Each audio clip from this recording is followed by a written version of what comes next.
it is also about structuring a big enterprise applications. Let me introduce myself. I am Manfred. I'm a trainer and consultant for Angular. I am focusing on Angular and I'm helping a lot of companies with in-house workshops as well as consultancy. And as Jürgen mentioned, I'm also part of the Google Developer Expert team, which is a very nice thing. That means that I have a direct connection to the Angular team and I can ask them questions. My current product is also about Angular. It is a workshop that is about Angular in enterprise systems. It tells you a lot of stuff that isn't part of the manual, a lot of stuff that contains Angular in combination with other stuff like authentication or performance and so on and so forth. And today I want to show you 3 concepts to substructure a big Angular application into tinier parts, into maintainable tinier parts. And when we look at the contents, I will start with the most obvious one. I will start with NPM packages. In addition to that, we will talk about the monorepo approach, and then we will talk about micro apps. And at the end, I will show you how to choose one of those solutions for your project. So first things first, let's start with the NPM packages approach. The idea here is to subdivide a big application into small NPM packages and then just install all those packages within your shell application. And as you might know, an NPM package is really a simple thing. In theory, an NPM package isn't more than a folder that follows this convention here. For instance, there is a Node module subfolder with all your dependencies, for instance Angular or Bootstrap or something else. There is your stuff, your TypeScript files, your JavaScript files, your CSS files, and of course there is a package JSON with a lot of metadata. Metadata like the name of the package or the version of the package. In theory, it isn't more complicated than this. In practice, you also have to align with the Angular package format. The Angular package format is a huge Google document and it tells you what to do to make your library work seamlessly with Angular. All the things in there make sense. All the things in there make sure that things like AOT or tree shaking works. But when you are reading through this document, about at the half of the document you will look like this guy here. You will look like an owl after the forest fire because everything is that overwhelming. And of course, what we want to do is just write some code. We don't want to read through all those guidelines. A good message here is that Angular, beginning with CLI 6, is allowing creating packages that are aligning with the Angular package format. Before that, you needed to go with a lot of community solutions, but now it is part of the CLI. And using this CLI support is really, really easy. Of course, you need to install the Angular CLI, and then you need to new up a new project. And then you can go into the project, and this is new now, then you can create a sub-project. That means you can subdivide your Angular project into tinier pieces, and such a sub-project can be a library. ng-generate library does the heavy lifting for you. Another style of sub-projects are applications. The main difference for us developers are that applications can be executed and libraries just contains shared code. Here I'm creating a playground application. I like to do something like this for libraries, a playground application that allows me to show my library in context, that allows me to test my library. Of course, every one of us is writing unit tests and integration tests. I'm saying this with a bit of irony. I'm not doing it all the time, I'm honest here.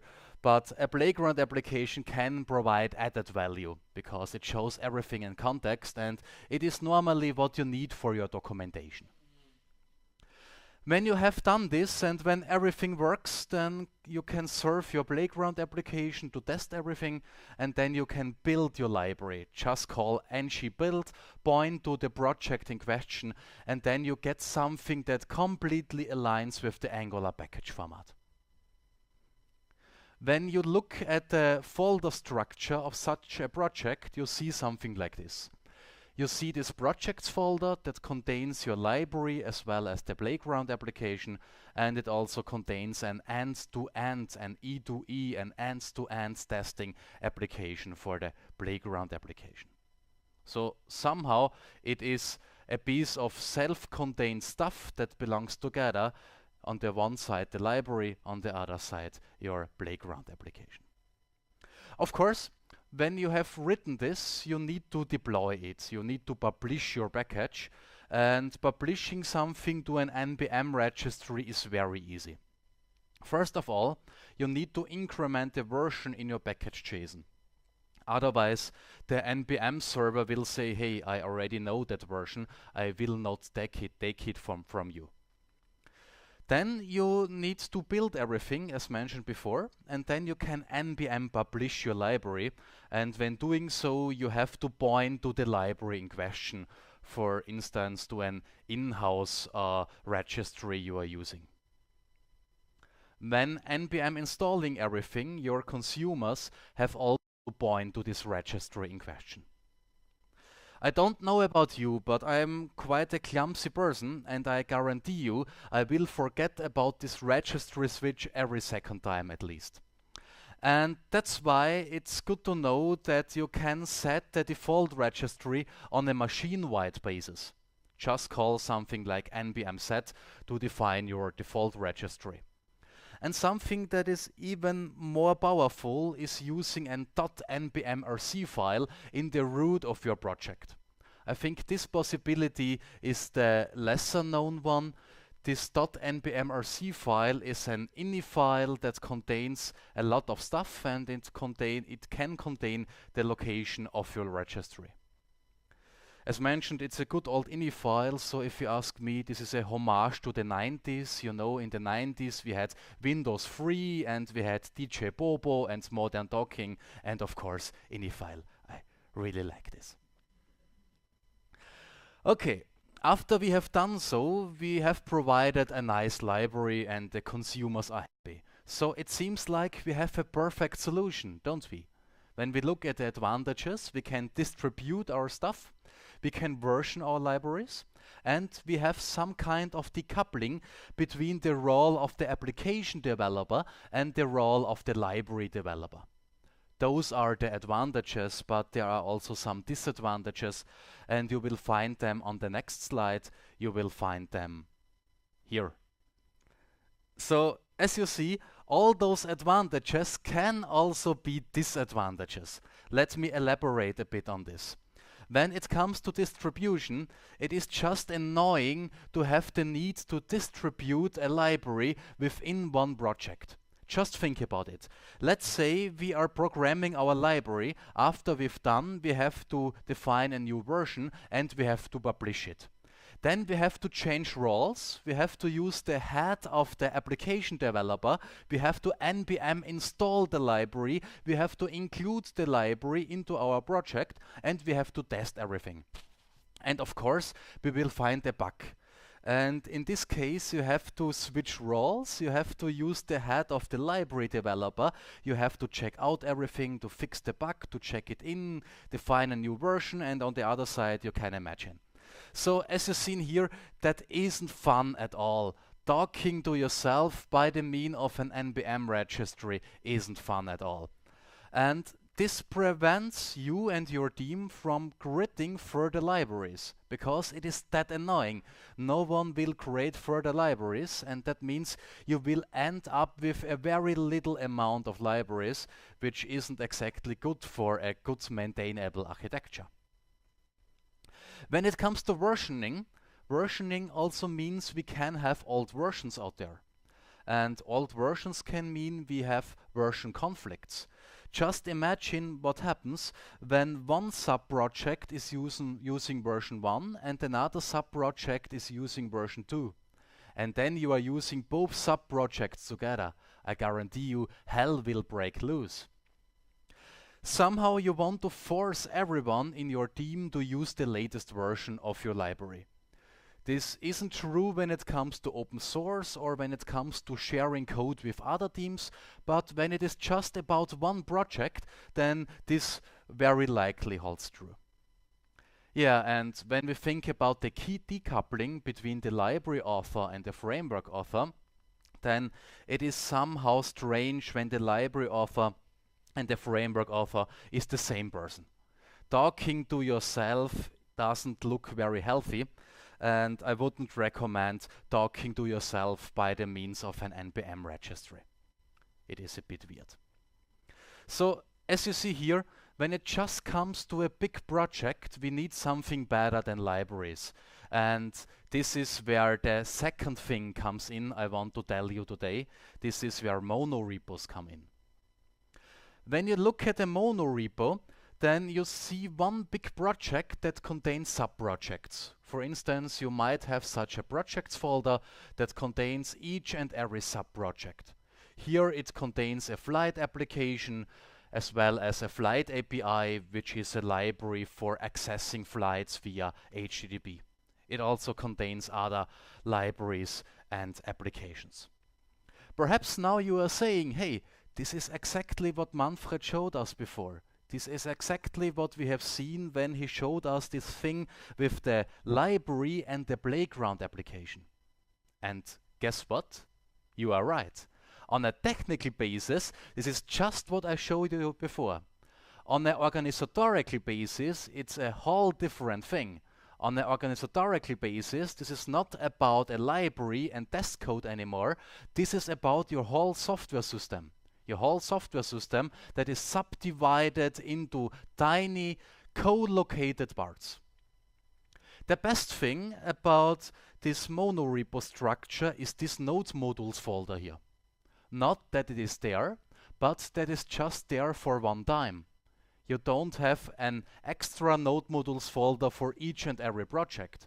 That means all the projects are using the same versions of your dependency, and this in turn avoids version conflicts. Just imagine what would happen when this API would use Angular 5 and this application would use Angular 6. At the end of the day, you would end up with a lot of pain and tears, I guarantee you. This monorepo approach has several advantages. One advantage is that everyone uses the latest version. We cannot use another version because the latest version of each and every library is co-located. It is just in the folder next to your project folder. It is located in /library name.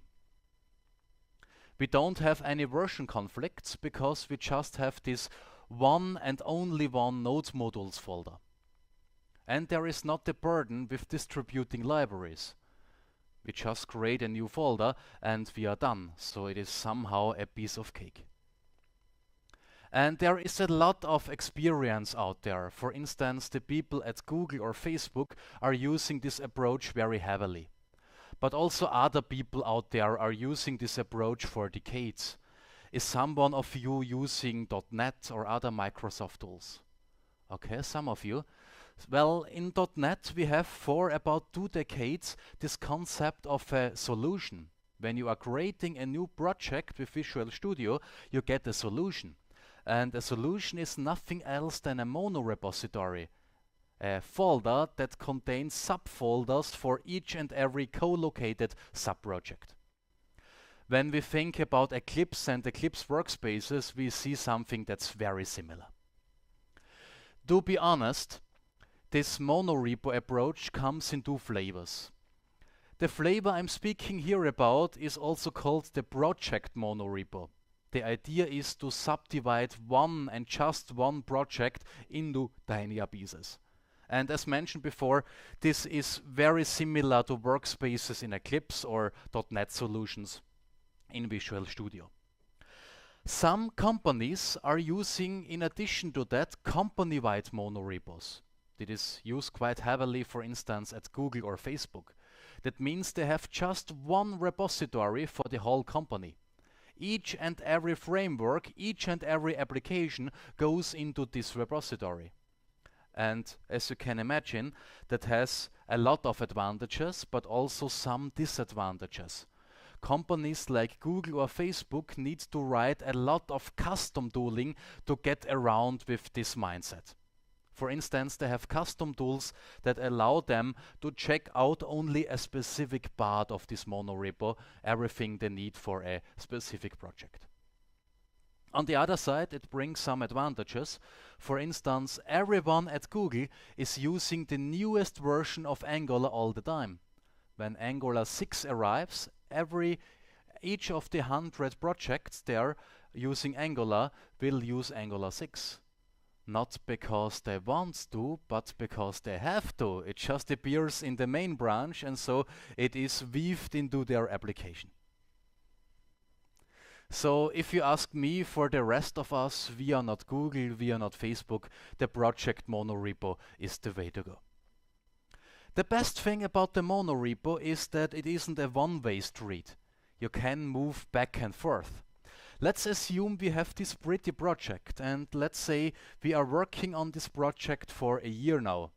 And that's why our libraries are quite major. And let's say we want to share this validation library with another project team. In this case, we could just take it out of the mono repository and put it into an NPM registry. That means we can make an NPM package out of it. We can move back and forth as we want to, or as it is suitable for our needs. When you say, hey, I like this idea with the monorepo, then you will very likely also like NX. NX is what I'm calling the sugar dip on top of the Angular CLI. It provides some additional features for the Angular CLI, mostly features that come in handy when you have a monorepo. I show you just one of those features. One of those features is the capability of creating a graph that represents your project structure. It shows which libraries you have, it shows which applications you have, and it also shows which part of the application is using which other part. For this, they are performing some statistical analysis. And of course, something like this is vital when it comes to a big enterprise solution, because within a big enterprise solution, you want to prevent that each and every part of the solution is able to access each and every other part. You want to prevent this because this would prevent agility. It would prevent the ability of moving something around, of exchanging some parts, or of modifying some parts.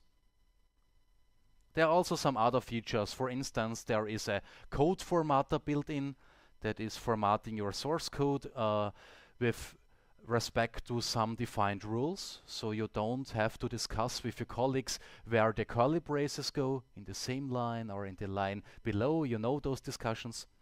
And it also allows you to define restrictions. You can say, hey, my flight application is not allowed to access the logger library. And then you can do a linting task that validates those restrictions. It validates whether all the access paths are okay, or if some access paths are violating your rules. So let me have a demonstration for this.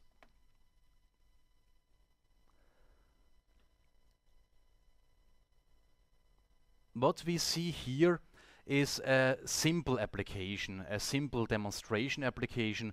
As you see, it allows you to search for flights, and sometimes it also allows you to find flights. For this, you just enter some search criteria, and then you have to press search, and then the flights in question appear. A very simple application, and this application is built with this monorepo approach. Let me have a look into the source code.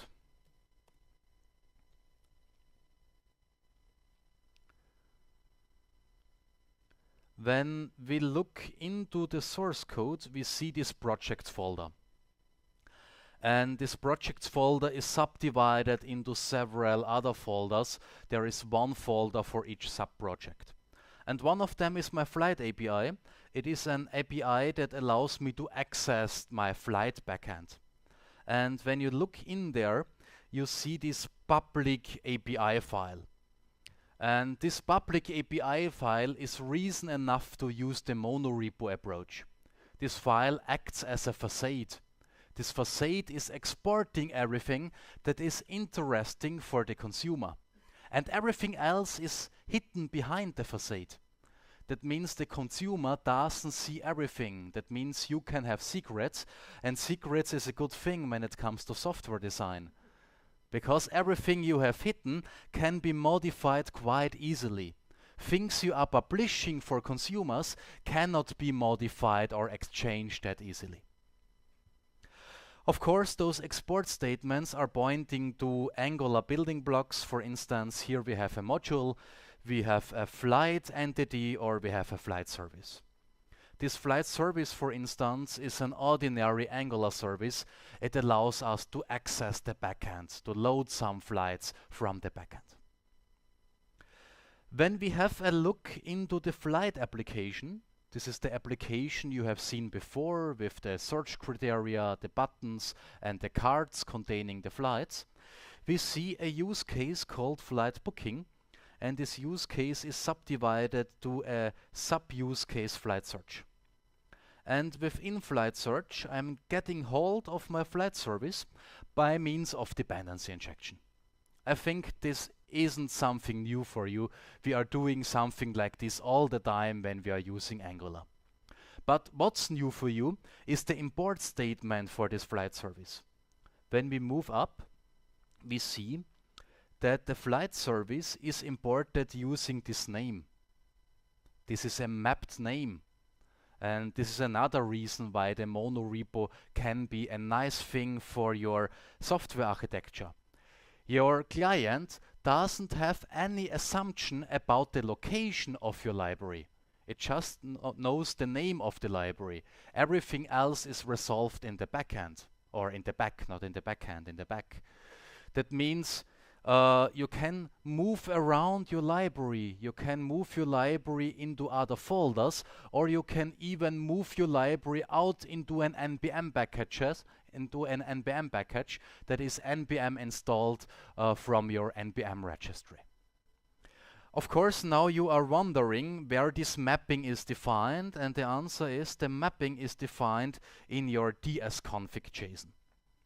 When we look in your dsconfig JSON, then you have mappings like this here. One mapping that points, for instance, to the public API of your flight API. And this is exactly the name we have used before within the import statement. And as mentioned before, this gives you a lot of flexibility. You can say, hey, now for the next build, I want to use the flight API that has been custom tailored for client A after they gave us some nice green sheets of paper, you know, these green sheets of paper with nice bridges on it. Or you can say, hey, now I want to test everything with the compiled version of my library. You see here, that gives you a lot of flexibility. Perhaps you've noticed I'm using comments here in the middle of my dsconfig JSON. This is something that isn't allowed. JSON files don't allow the usage of comments, but do you know what? Sometimes you have to risk something. That really makes me feel alive. I'm just kidding. So as a matter of fact, the dsconfig allows comments, and in the real world, I would not use comments here. I would use several dsconfig files. And then depending on the build, I would point to this file or to that file. Okay. Cool stuff. So as mentioned, we can very easily split up our project into tinier parts using this approach. So it seems like we have a perfect solution, don't we? We have a perfect solution where we can share code without the need to distribute the code. Everyone is using the newest version of everything, and we can subdivide everything into tiny maintainable subprojects. Those are the advantages of the monorepo approach. Of course, there are disadvantages, and one more time, those disadvantages are on the next slide. They are here. So it turns out that having a lot of sub-projects is also a disadvantage, because normally you have some access paths between those sub-projects. And each and every access path is a contract. And as you know from the real world, contracts are not easy to change. Just think about your employment contract or your renting contract or your marriage contract. They are not easy to change. You have to agree upon new things, and this leads to a lot discussions, to a lot bad blood, for instance, and then you have to adapt to the new things. And while you adapt to the new things, sometimes you need intermediate solutions so that the old solution works as well as the new solution. The same holds true here. You cannot easily change this subproject because other subprojects depend on it.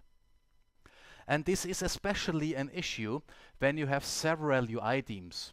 When you have several UI teams, that leads to even more discussions. And most of the time, those discussions can be politically motivated.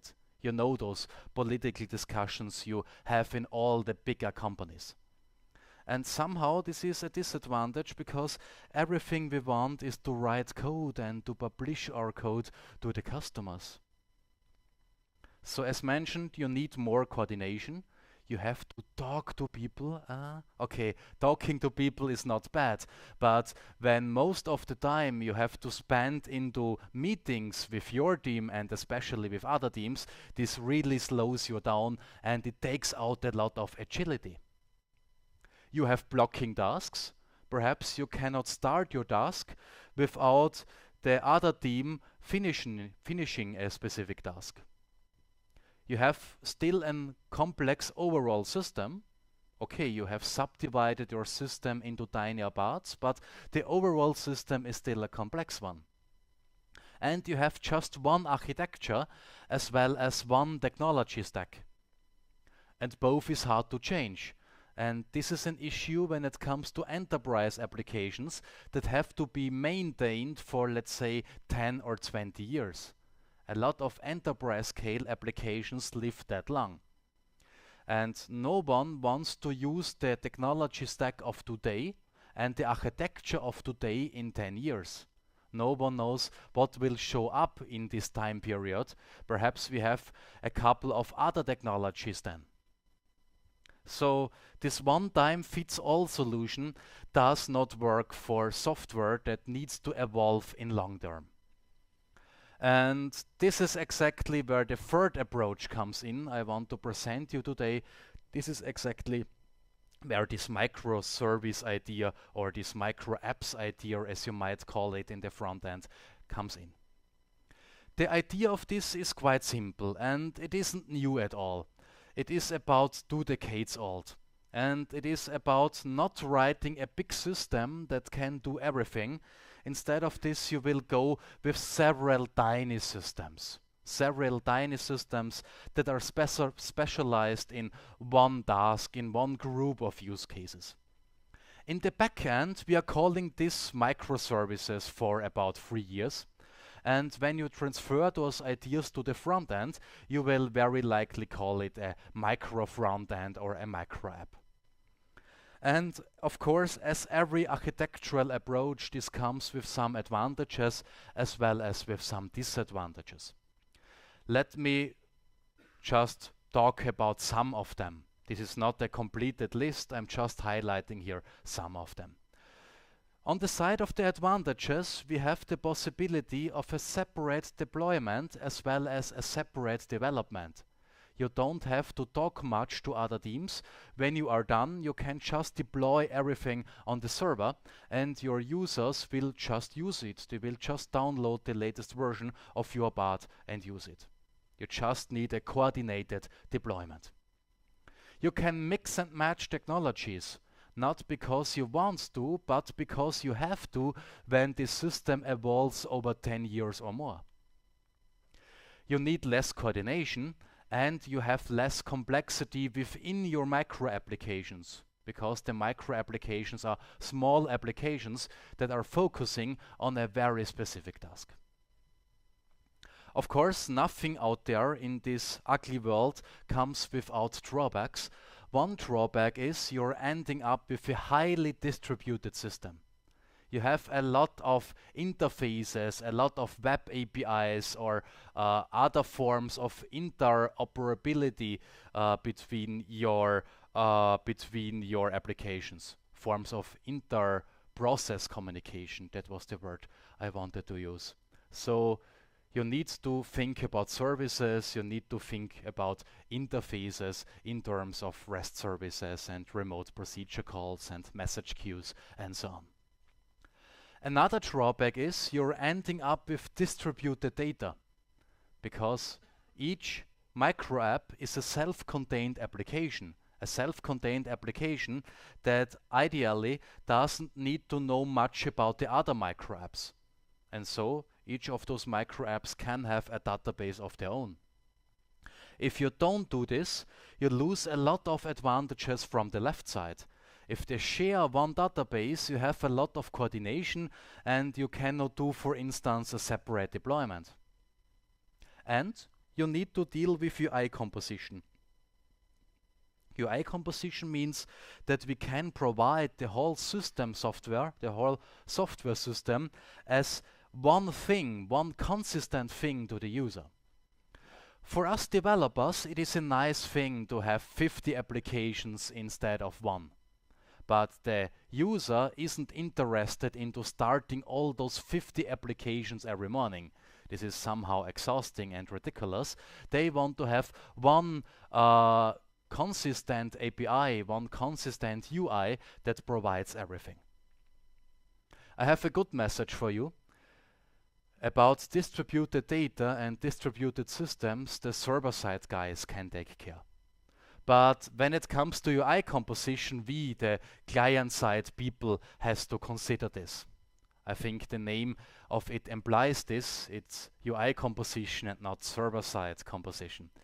That means we have to find ways to provide this to the user, to compose a big applications with all the micro apps. And for this you will find different solutions. I will start here with the most easy solution. I will start here with using hyperlinks. Hyperlinks are the foundation of the web, and I have never ever heard someone say a bad word about hyperlinks. So it seems to be a very major technology. In this case, we have not one single page application, but we have one single page application for each micro application. And that means we have to follow a hyperlink to come to another micro application. And of course, this is easy on the one side, but it also have drawbacks on the other side. One of the drawbacks is you are losing state. If you're not saving your state explicitly, you are losing it when you're moving over to another part. Another disadvantage is you have to load a new page. And this is exactly what we wanted to prevent when we invented single page applications.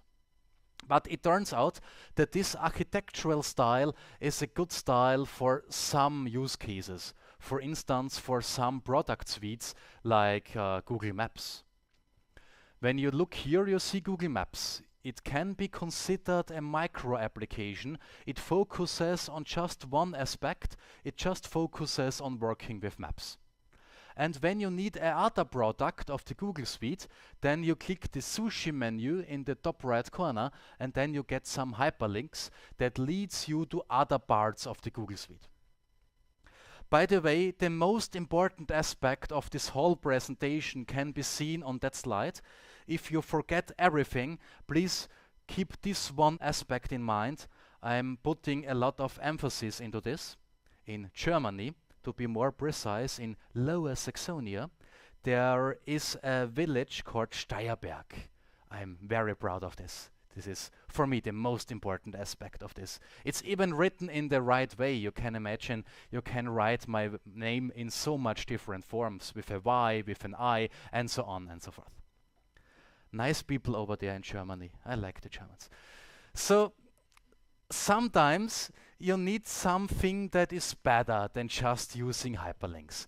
Sometimes you need something like a shell, a single page application shell that can load other single page applications, that can load micro apps on demand. And for doing this, you have several approaches. I will start here with the most ugly approach. What do you think? What is the most ugly approach to create a website that can contain other websites? Iframes. Yeah, you are right. Iframes. I don't know about you, but I always get this strange feeling in the stomach when I'm talking about iframes. No, just kidding.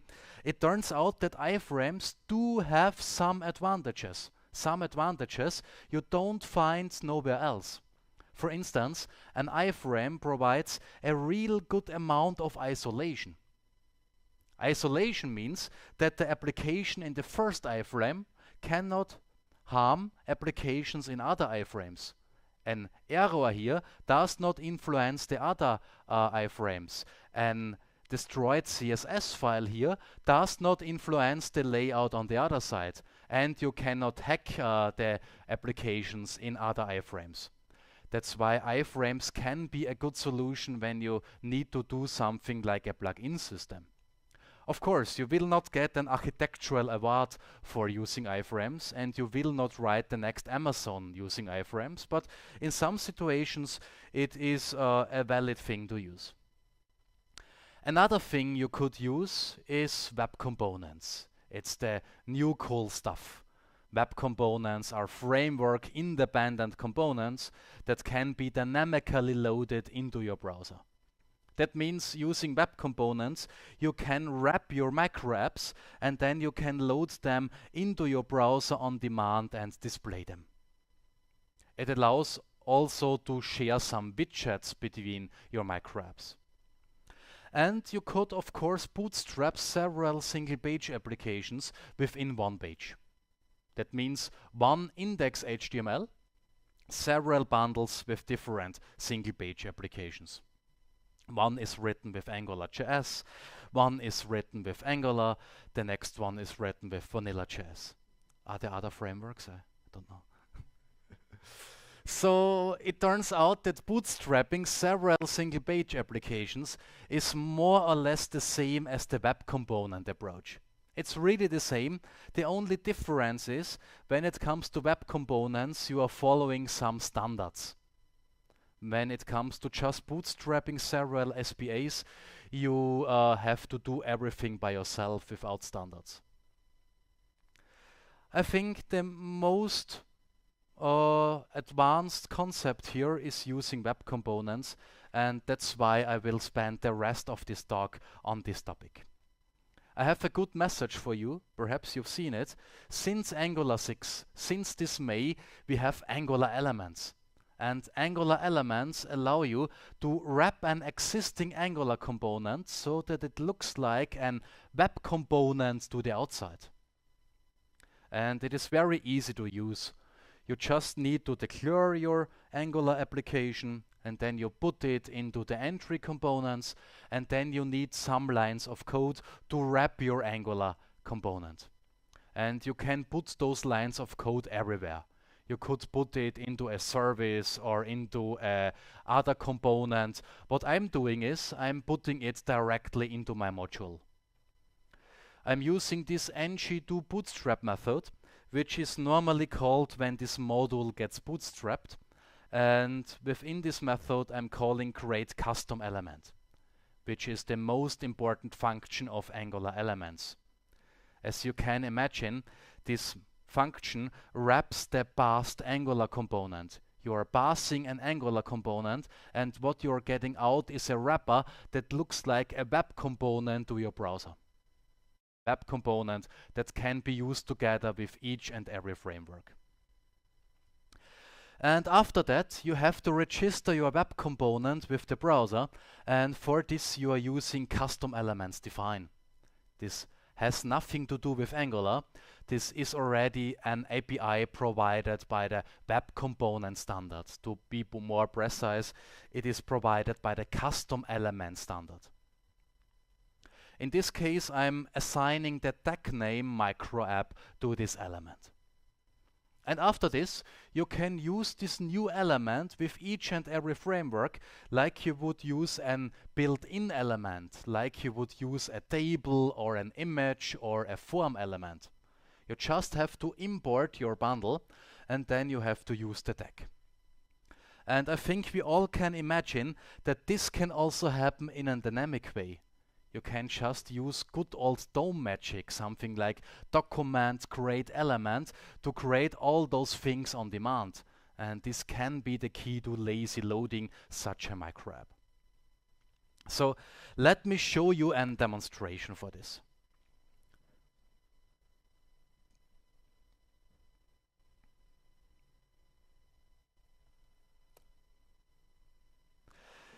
In this demonstration, I have an application that looks exactly like the application before.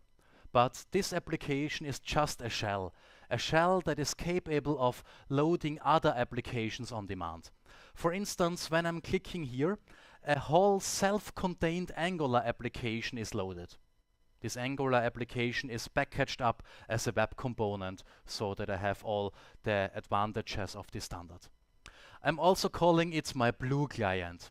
And as you see here, I can even use routing within this micro app. I have another client here, my red client. It is also a self-contained client. It has been developed individually, it has been deployed individually, and it is here loaded on demand. Let's click on payment.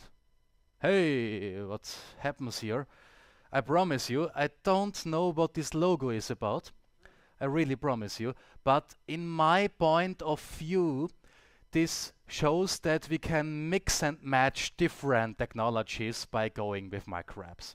And one more time, not because we want to, but because we have to when it comes to a piece of software that evolves over 10 years or more. Here I have an Angular application. I have handwritten the wrapper codes to expose the Angular.js application as a web component. Who is using Angular.js those days? None of you, really? Okay. Okay. So if you do, I put it in a very motivating way. This is your opportunity to move to microapps. What we see here is what I'm calling the macro architecture of an application. The macro architecture is what holds all the micro apps together. In addition to that, you also have something like a micro architecture. The micro architecture is the architecture of one micro app, for instance, of this red micro app. Here within this micro app, for instance, I could reuse a widget of the blue client. This is necessary when a use case overlaps the boundaries of one client. And that happens very easily. And here I can also reuse some widgets of my green client and a widget that is written in Vanilla.js. All of those widgets are exposed as web components, and all of these widgets can be lazy loaded. Okay. So far I have shown you 3 ways to structure a big application into tinier parts. And of course now you want to know which solution is best for your application. And I'm discussing this a lot with my customers, and this discussion turned out to be quite difficult. Because when we are honest, every one of us wants to have the advantages of all that approaches. No one of us wants to have any of their disadvantages. And so those discussions very often ended up in cycles. And because of that reason, I've came up with some rules after some of those discussions. And one rule is that we can use something like a decision tree that helps us to decide upon the macro architecture. Of course, the decision tree I'm presenting here is not the last word on this, but it proved to be very handy to identify a first architectural solution. First of all, when using this decision tree, I would ask you the question, do you have shared state? Or does the user have to navigate a lot between the micro apps? Does one use case involve several micro apps so that there is a lot of navigations between them? And when you say no, that isn't the case at all, then you have something like the Google Suite, where Google Maps is a product of its own, and where Google Forms is a project of its own, and so on and so forth. And in this case, I would just go with hyperlinks. It is the easiest solution, and you don't block other solutions. You can easily switch to other solutions at a later point in time. When you say yes, there is much shared state and there is much navigation between my micro apps, then the next question is, do you have to integrate legacy applications? Something like PHP applications or something like ASP.NET applications? Or do you need a very, very strong isolation? The strongest isolation you can get, for instance, because you have to include plugins or partner applications from other vendors. And when you say yes, then give iframes a try. But you also need to know iframes are not a good solution, of course, for public websites. As mentioned before, you will not write the next Amazon using iframes, and you will not win an architectural award. When you say no, we don't have legacy stuff, we are cool people, we just have new stuff, then the next question is, do you need a separate deployment? And do you need to mix and match technologies? You also could put that in another way. You could ask yourself, do we need self-contained teams? Do we need teams that does not need to coordinate themselves with a lot of other teams? And when you say yes, this is the case, then bootstrap several single page applications. And in this case, I would recommend to wrap the single page applications as well as the shared widgets in web components, because as mentioned before, they have a lot of advantages. They can be lazy loaded. You have an official standard, so it works with most frameworks out there. When you say no, we don't have something like this, we just have one UI team, and this UI team does not need to mix and match technologies, and we don't need a separate deployment because there is only UI team, then go with a monolith. Then go with the monorepo approach I've presented before. You can also use libraries here. I know, for some people a monolith is a bad thing, especially for microservice people. Using the word monolith is a curse. When you are saying, hey, I have a monolith, they are finger pointing at you. But to be honest, using a monolith is nothing that's bad. In some cases, or let's say in a lot of cases, it is just the right solution for your project. And so some people came up with a new term. They are calling it the majestic monolith. They say a monolith can be something that is majestic when you are taking care about the architecture. Of course, you have to do this. You have to take care about the architecture. For instance, you have to make sure that not each and every part of your monorepo is accessing each and every other parts of the monorepo. In this case, you are stuck. In this case, you cannot exchange anything. This is my advice for the macro architecture. When it comes to the micro architecture, when it comes to sharing widgets, you can use micro apps. No, you can use web components, but also other technologies like packages that are compiled into your application. You can use web components that are lazy loaded on demand. You can use the monorepo to substructure your application. You can use something like inner sourcing to share code using an internal GitHub repository, and so on and so forth. Of course, you can also use something like state management technologies like NGRX or the other stuff you know from that area. The point here is you have to distinguish between those two levels of architecture, because for each level you can choose different technologies. When you say, hey, that was a great presentation, then please visit my blog here. I've written a lot of stuff about this topic. Currently, this is my main topic I'm discussing a lot with my customers. And when you say, hey, what an awful talk, I didn't enjoy it at all, come to my blog anyway. Perhaps I'm writing better than I'm speaking. So check it out. So let me sum up. We have seen that we can use packages, and they are mainly for reuse across the boundaries of a project. We've talked about the monorepo structure, which is about subdividing a big project into tinier pieces. And we've talked about microservices, which is about decoupling between teams, decoupling between technologies. For packages, you can go with the CLI6. For the monorepo, you also can go with the CLI6, but also with NX, which provides a bit of sugar on top of it.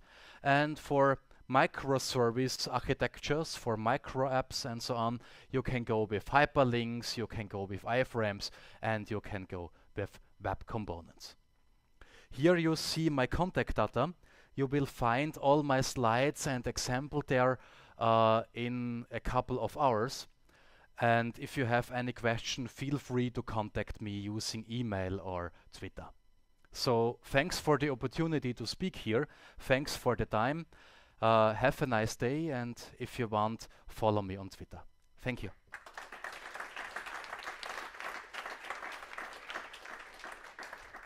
Wow. Thank you, Manfred. I think this was